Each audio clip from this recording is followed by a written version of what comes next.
اگر آپ نے ابھی تک ہمارا چینل سبسکرائب نہیں کیا تو ابھی سبسکرائب کریں اور بیل آئیکن کو کلک کر کے ہماری لیٹسٹ ویڈیوز کے بارے میں اپڈیٹ۔ السلام علیکم۔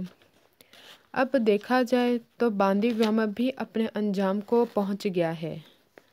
ولی کو اپنے والدین کے کالے کرتوت کا پتہ چل جاتا ہے۔ فائزہ بیگم اور شاہ نواز کیا تھے اور کیسے اس مقام پر پہنچے جو رشتوں کا احترام ہی کرنا بھول گئے۔ رامین کی ماں کو قتل کر کے اس کی دولت پر قبضہ کر لیتے ہیں۔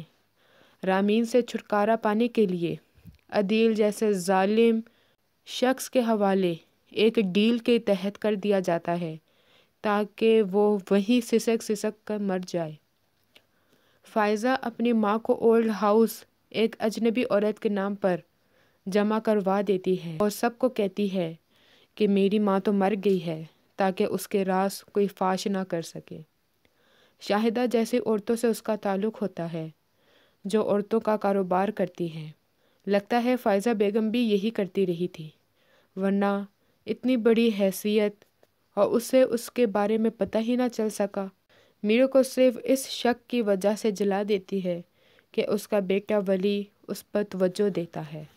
ولی ظلم کرنے والوں کو سزا دینا چاہتا ہے اور میرو بھی اس کو یہی کہتی ہے کہ ظالموں کو سزا دو، ان کو سزا ملنی چاہیے۔ اگر ولی اپنے والدین کو ان کے تمام جرائم کی پاداش میں سزا دلواتا ہے تو پھر اس پرومو کا کیا ہوگا جس میں فائزہ بیگم میرو کو بولی لگا کر خریدتی ہے؟ کیا ولی مر جائے گا؟ میرو دوبارہ فائزہ بیگم کے ہاتھ لگ جائے گی؟ اگر فائزہ بیگم بچ گئی تو ظلم بھی نہیں رکیں گے۔ آپ کا کیا خیال ہے؟